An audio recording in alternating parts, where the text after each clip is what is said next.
야고보 강의 세 번째 시간으로 지혜를 구하라 라는 제목으로 말씀을 보겠습니다.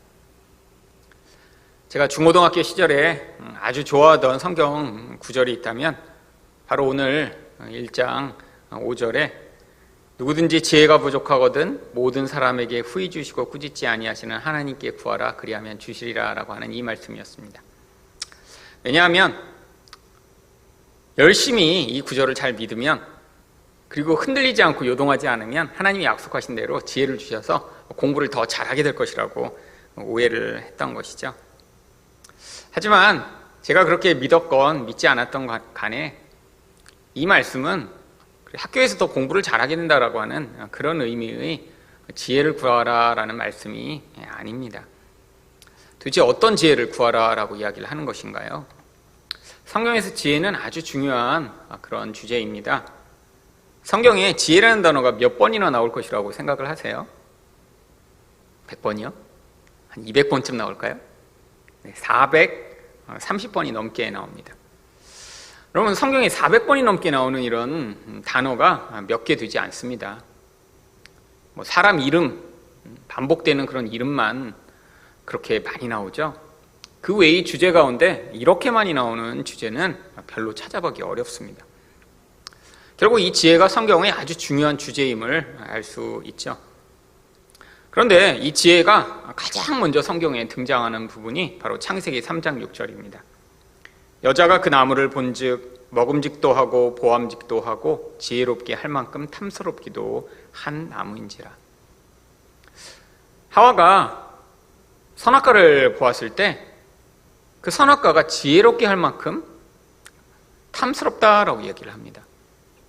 지혜롭게 할 만큼 탐스러운데 도대체 어떠한 지혜를 얘기하는 것일까요? 3장 5절에 그 답이 나옵니다.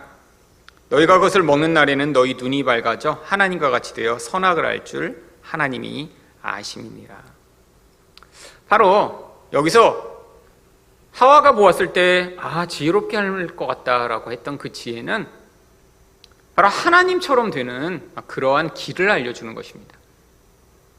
내가 선과 악을 스스로 판단해서 무엇인가 나에게 유익이 되고 나를 더 강하게 만들고, 그래서 내가 마치 하나님인 것처럼 살아갈 수 있도록 만들어준 무엇인가를 선택하게 만들어주는 그런 방법이요.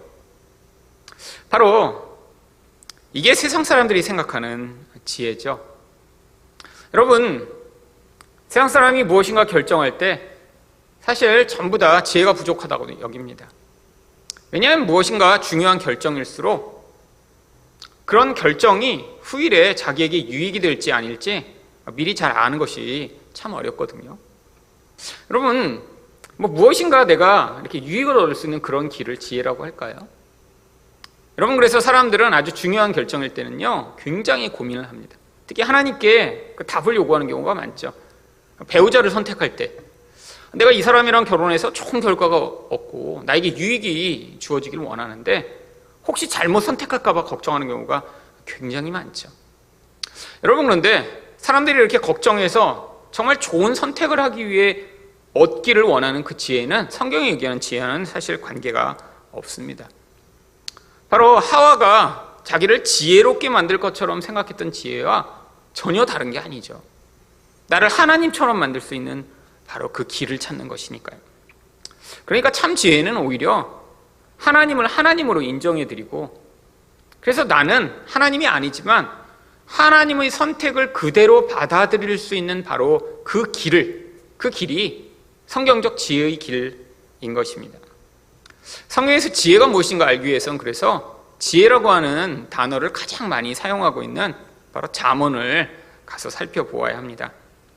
성경 전체에 지혜라는 단어가 430번이 넘게 나오는데 이 잠언에만 그 지혜라는 단어가 100번이 넘게 나옵니다. 물론 잠언에 나오는 많은 대부분의 지혜는 그 지혜를 얻었을 때 얻게 되는 결과에 대해 이야기를 합니다. 지혜의 본질 자체를 이야기하고 있는 것은 잠언 9장 10절입니다. 여호와를 경외하는 것이 지혜의 근본이요 거룩하신 자를 아는 것이 명철이니라. 하나님을 경외하고 하나님을 아는 게 지혜의 근본이래요. 왜 하나님을 경외하고 아는 것이 지혜의 근원일까요? 경외라고 하는 것은 하나님을 두려워하고 또한 하나님을 사랑하는 것을 이야기합니다. 근데 하나님만 사랑하고 하나님만 두려워하기 위해서는 무엇이 전제되어야 할까요? 우리 하나님이 얼마나 능력이 뛰어나신 분이시며 또 하나님이 얼마나 좋으신 분이신가를 알 때만 우리 하나님을 경외할 수 있습니다. 하나님이 누군지 모르는데 어떻게 경외하겠어요?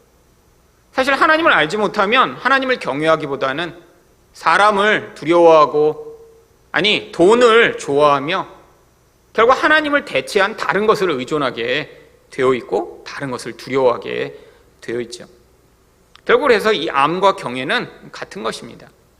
하나님을 바르게 알면 알수록 하나님이 얼마나 위대하시고 좋으신 분이신지 우리가 그분을 알게 되면서 당연한 경외의 결과로 나타나게 되죠. 바로 이게 선악을 하나님의 뜻대로 판단하게 만드는 중요한 길입니다. 하나님이 세상에서 무엇보다 위대하시고 무엇보다 선하신 분이시라는 걸 받아들이면, 그래서 그것을 인정하게 되고 내 본질 안에서 하나님 외에 다른 것들은 아무렇지도 않게 여기게 된다면, 그러면 그때 하나님이 이것은 내가 원하는 거야 라고 말씀하시면 그것을 따라갈 수 있고요, 하나님이 이것은 내가 싫어한다라고 말씀하시면 그것을 우리 또한 거부할 수 있게 되어 있는 것이죠. 결국 이 하나님의 뜻대로 반응하게 만드는 그 본질, 그것이 지혜인 것입니다. 그래서 이 지혜는 결국 무엇보다 귀중한 것이라고 이야기를 합니다. 잠언 3장 15절입니다. 지혜는 진주보다 귀하니 내가 사모하는 모든 것으로도 이에 비교할 수 없도다. 왜요? 하나님이 가장 중요하다고 여기시고 좋아하시는 것을 우리도 똑같이 선택하며 네 맞습니다 라고 할 때 결국 그게 우리에게 최선의 길이기 때문이죠.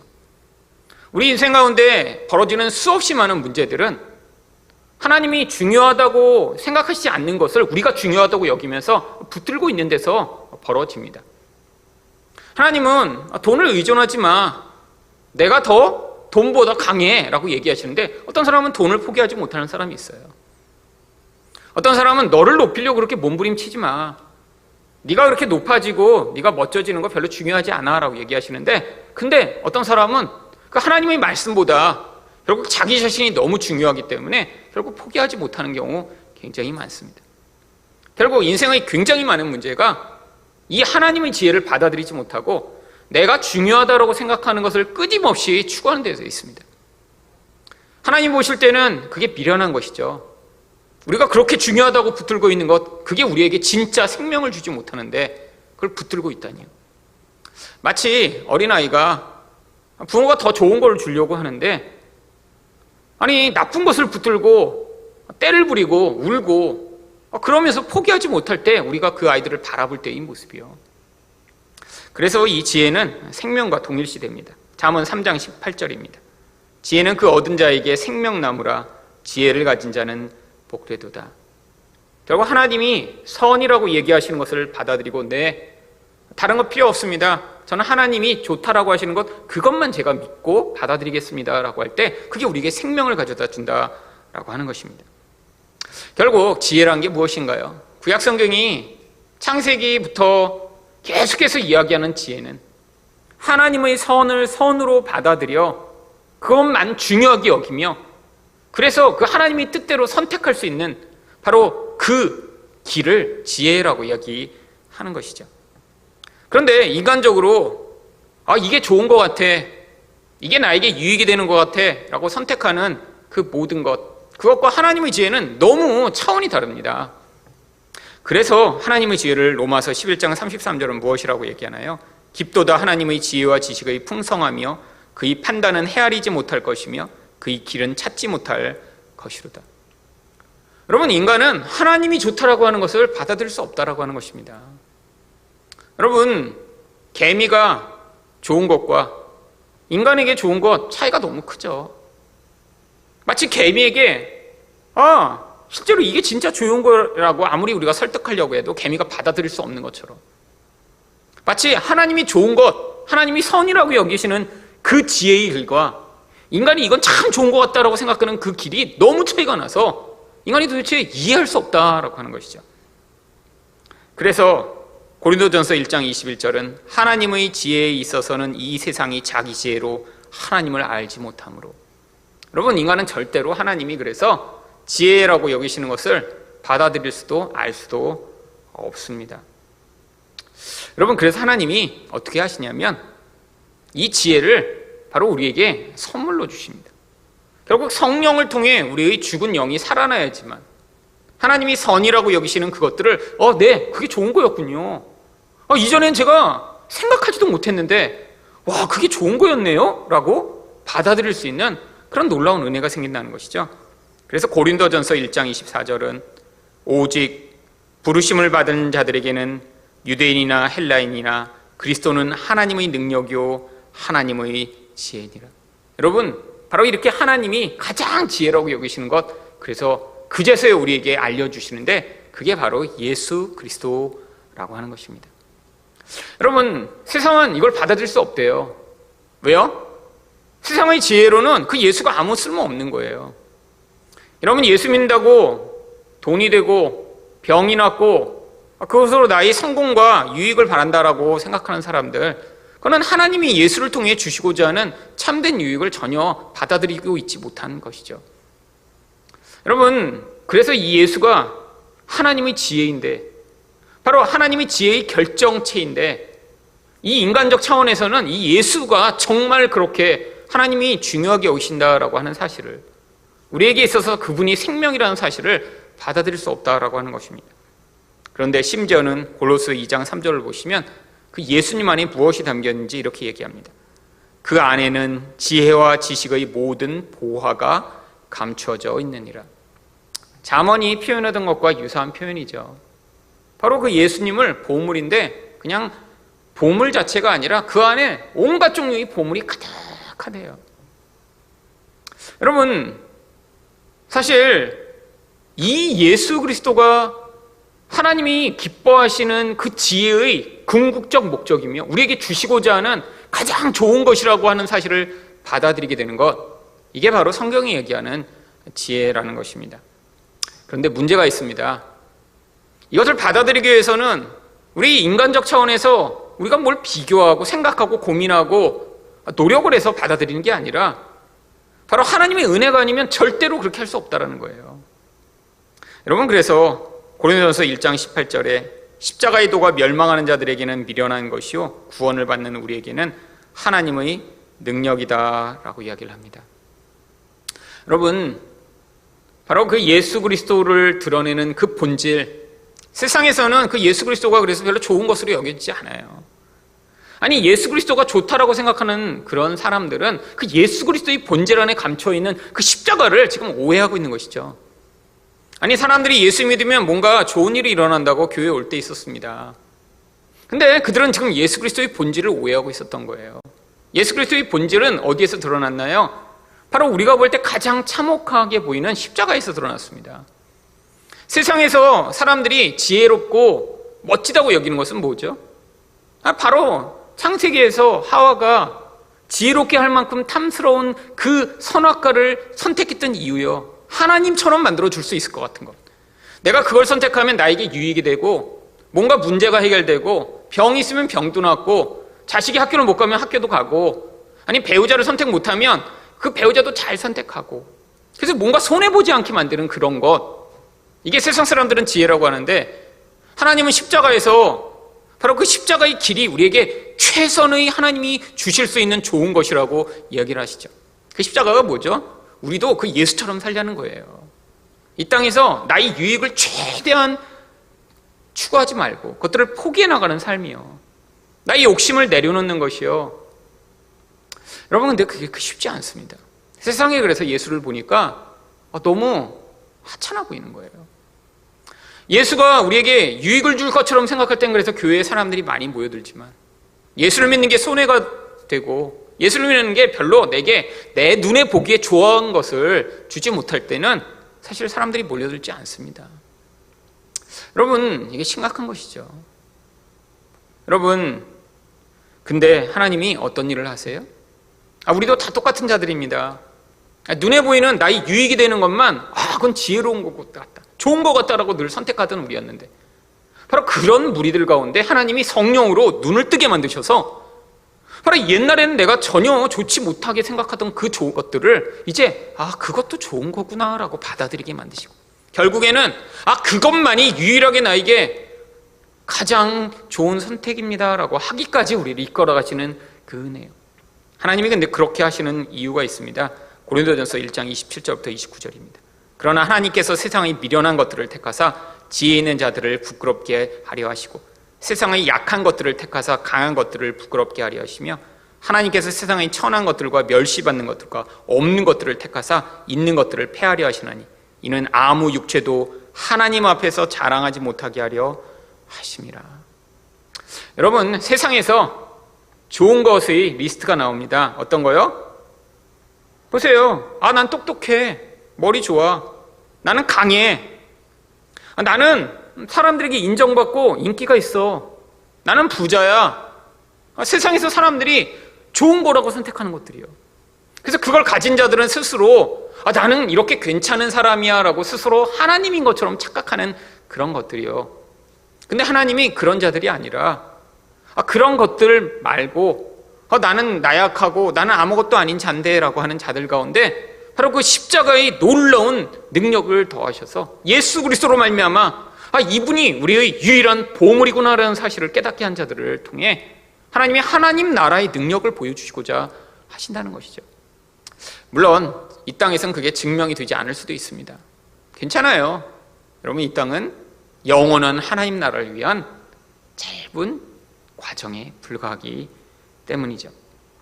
여러분, 이 맥락에서 바로 오늘 야고보서 1장 5절에서 지혜를 구하라 라고 이야기를 한 것입니다.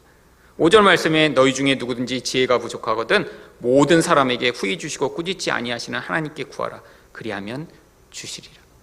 여러분, 어떤 지혜를 구해야 할 거예요? 여러분, 제가 고등학교 때 하나님 저에게 지혜를 주세요 라고 간구했을 때 그 지혜는 뭐죠? 하나님이 주시고자 한 지혜가 아니라 지금부터 더 똑똑해서 정말 세상에서 내가 제일 똑똑하고 싶어, 하나님처럼 나를 만들어줄 지혜를 구한 거죠. 여러분, 이건 하나님 보실 때 지혜가 아니라 가장 미련한 것입니다. 여러분, 근데 바로 하나님이 주시겠다고 한 이 지혜가 어떤 지혜죠? 하나님, 이 세상의 것들은 아무것도 아닌 것으로 여기게 하시고 나를 더 강하고 더 부요하고 더 멋지게 만들 것들은 내가 아무것도 아닌 것으로 여기게 하시며 예수 그리스도만을 유일한 나의 의존의 대상으로 삼으셔서 내가 세상에 약해져도 사람들이 나를 비웃어도 아무것도 아닌 존재가 돼도 제가 괜찮을 수 있는 그런 예수만 의존하는 자 되게 하여 주세요 라고 간구하는 게 다른 말로 얘기하면 지혜를 구하라 라고 얘기하신 것입니다. 여러분, 대부분이 구하던 지혜와 정반대일 것이죠.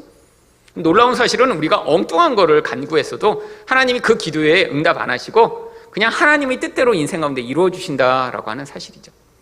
저도 지혜 달라고 정말 중학교 때부터 고등학교 때까지 일관되게 구했습니다. 왜 구했을까요? 그 당시 저희 우상은 공부였으니까요. 아니, 물론 제가 공부를 조금 잘했지만 저보다 잘하는 사람 주변에 훨씬 많았습니다. 제 고등학교 때 친구 중에 한 명은 전국의 그런 모의고사 같은 데서 막 5등하고 7등하고 막 그러니까 그런 친구랑 비교할 때 저는 또 너무 공부를 못하는 거예요. 그러니까 그들을 보면서 나도 더 공부 좀 조금만 하면 되는데, 조금만. 근데 그 조금이 결정적 차이를 만들잖아요. 그래서 그 조금만 하나님이 도와주시면 돼. 내가 이렇게 열심히 공부하는데 조금만 도와주시면 내가 될 텐데. 그래서 그걸 열심히 구했는데 하나님 그 지혜를 안 주시고 어떻게 하셨나요? 결국에는 예수를 믿게 하셨습니다. 이게 기적이죠. 내가 구하는 거는 안 주셨는데요, 물론 그 내용을 하나님이 싹 바꾸신 다음에 결국에는 그 지혜를 구한 결과가 나타나서 지금은 그렇게 예전에 제가 열망하던 난 남보다 더 똑똑한 사람이 되고 싶어라는 그 열망을 하나님이 내게 이루어 주시지 않고 어떤 다른 사람보다 예수님이 진짜구나라고 믿는 사람이 되게 만드셨으니까 기도가 이루어진 것이죠. 여러분, 그런데 이 지혜를 구하기 위해 가장 먼저 필요한 것이 무엇일까요? 내가 지혜가 부족하다는 사실을 깨달아야 합니다. 여러분, 이걸 깨닫지 못하면 그래서 그 겸손한 마음으로 하나님께 지혜 주세요, 정말 하나님이 주시는 지혜가 아니면 살 수 없습니다라는 그 고백을 하는 자리가 정말로 하나님의 지혜를 얻게 되는 중요한 자리죠. 왠지 아세요? 여러분, 하나님이 주시는 지혜, 사실 그런 간절한 마음이 없는데 하나님이 주신다고 생각해 봐요. 그럼 받고 나서도 이게 뭐야? 이런 태도를 보입니다. 저희 딸한테 제가 저희 딸이 필요하지 않은 그런 악기를 사준 일이 있었습니다. 갑자기 저희 딸이 플루스를 배우고 싶다는 거예요. 그래갖고 제가 그 검증을 했어야 되는데 진짜 배우고 싶은지. 근데 덜컥 아내랑 상의를 안 하고 가서 비싼 플루스를 그냥 사왔어요. 저희 딸이 플루스를 계속 하고 있을까요? 그때 삑삑삑 몇 번 불어오고 여태까지 지금 10년째 플룻은 손도 안 대는데, 생각해보니까 그 플룻이 저희 집에 아직도 있는 것 같아요. 어디가 있는지. 진작 알았으면 제가 중고나라에라도 팔았을 텐데. 여러분, 그 값어치를 알지 못하는 애한테 그냥 덜컥 제가 그냥 사줬더니 지금 손해본 거죠. 저희 딸은 그 플룻이 그렇게 제가 비싼 돈을 들여서 그렇게 산지 알지는 못하고요, 그렇게 사줬어도 그게 아무런 가치가 없어요. 여러분, 하나님이 우리에게 지혜를 주시는데 지혜가 별로 필요 없어요. 예수를 그렇게 좋아하지 않아. 자기한테 다른 의존의 수단이 많아요. 근데 그런 사람한테 예수를 주신다고 생각해 보세요. 이게 진짜 좋은 거야. 여러분, 그런 사람은 예수를 여러 가지 액세서리 가운데 하나처럼 여기게 됩니다. 여러분, 교회 다니면서 그런 사람 많아요. 교회 와서 자기 재력을 뽐내고, 교회 와서 자기가 얼마나 똑똑한가 얘기하고, 교회 와서 옛날에 자기가 무슨 일 했는가 드러내기 원하고. 여러분, 그런 사람들은 예수가 여러 액세서리 가운데 하나입니다. 자기를 드러낼, 뽐낼 그런 대상이죠. 이런 사람한테 하나님이 그래서 참 지혜를 주시지 않습니다. 참 지혜를 가졌다면 어떤 사람이 됐을까요? 여러분, 그런 거 아무것도 아닌 것처럼 여기는 사람이 됐겠죠. 그래서 교회에 와서 이렇게 성도들을 만나면 그 사람 입에서 늘 나오는 자랑은 예수님밖에 없고, 그 사람 입에서 간증이 나타나면 예수님밖에 없는 이런 사람이 돼야 되는데, 여러분, 바로 그래서 이렇게 예수만 의존하지 않는 사람한테 하나님이 또 참 지혜를 안 주시는 것입니다. 여러분, 결국 우리 안에서 하나님이 먼저 지혜를 주시기 위해 그래서 하시는 일이 무엇일까요? 이 지혜 없이 결국 하나님의 뜻대로 사는 선택 없이 내 마음대로 인생을 살다가는 내 인생 망하는구나라는 사실을 깨닫고, 하나님, 정말 저는 이제는 제가 선택하는 그 선택으로 살아갈 수 없습니다라는 고백을 하는 자리에 이르렀을 때 하나님이 바로 그에게 이 생명이시며 우리 가장 좋은 것인 예수 그리스도와 그 예수의 십자가를 우리에게 선물로 주시는 것이죠. 여러분, 근데 사람이 미련해서요, 정말 인생 가운데 그 극한에 이르기 전에는요, 여전히 나의 선택을 중요하게 여기고 하나님이 주시는 것을 받아들이지 않습니다. 여러분, 그래서 6절 상반절에 뭐라고 얘기를 하나요? 오직 믿음으로 구하고 조금도 의심하지 말라. 여러분, 왜 의심하지 말라고 얘기를 하시죠? 여러분, 하나님은 우리가 정말로 이 하나님의 지혜를 구한다면 확실하게 주실 테니까요. 왜요? 이게 바로 구원의 목적입니다. 우리가 어떤 사람이 되는 게요, 우리 선택, 판단 모든 거 다 내려놓고 하나님이 이것만 좋은 거라고 하시면 네, 하나님 맞습니다 라고 덥석 받아들이는 그런 사람이 되기를 원하시는데, 우리가 정말로 하나님이 그렇게 주실 거라고 믿어도 된다는 거예요. 여러분, 의심하지 마세요. 여러분, 정말로 이제 배우셨으니까 제가 옛날에 고등학교 때 그렇게 엉뚱하게 구한 것처럼 구하지 마시고, 하나님, 정말 저는 예수님처럼 십자가의 삶을 살길 원합니다. 제게 예수만 믿게 해주세요라고 간구를 하시면 하나님이 어떻게 하신다고요? 믿음대로 역사하십니다. 왜? 결국 그렇게 살기를 원하셔서, 하나님의 뜻대로만 살기를 원하셔서 우리를 지금 구원하고 계신 것이니까요.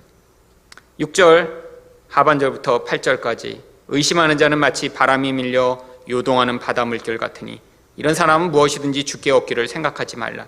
두 마음을 품어 모든 일에 정함이 없는 자로다. 여러분, 여기 나와 있는 이렇게 요동하는 사람은 아직 어떤 사람인가요? 하나님이 주시는 지혜의 필요성을 아직 절감하고 있지 못한 상태입니다. 여전히 마음에는 하나님으로부터 도움을 받고 싶지만 주변에 사람 누군가 나를 도와줄 수 있지 않을까? 아니, 하나님으로부터 뭔가 도움을 받고 싶지만 그게 아니라 뭔가 다른 길이 있지 않을까라고 생각하는 사람이죠. 여러분, 이런 사람은 아직 준비가 안 된 거예요. 여러분, 이런 사람에게 아까 말씀드린 대로 그 예수 그리스도의 지혜가 주어져도 이 사람은 그것의 절대적 가치를 알지 못하기 때문에 하나님이 때가 될 때까지 기다리시는 것입니다. 여러분, 그래서 사실 이 지혜를 구하기 위해 가장 먼저 준비되어야 할 게 우리 안에 바로 그 하나님의 뜻대로 순종하고자 하는 절대적 온유함과 또 하나님이 중요하다고 여기시는 것만 중요하게 여기는 겸손함이 준비되면 하나님이 우리 마음의 태도를 바꾸시고 우리 마음 가운데 바로 그 예수 그리스도만으로 살아가게 만드시는 놀라운 지혜를 부어주셔서 결국 이 땅에서 다른 어떤 것에 영향을 받지 않고 모든 것을 초월하여 예수 그리스도로 말미암아 놀라운 하나님의 지혜를 드러내는 인생을 살도록 인도해 나가실 것입니다. 하나님이 약속하신 대로 이 지혜를 의심 없이 구하시는 여러분 되시기를 축원드립니다.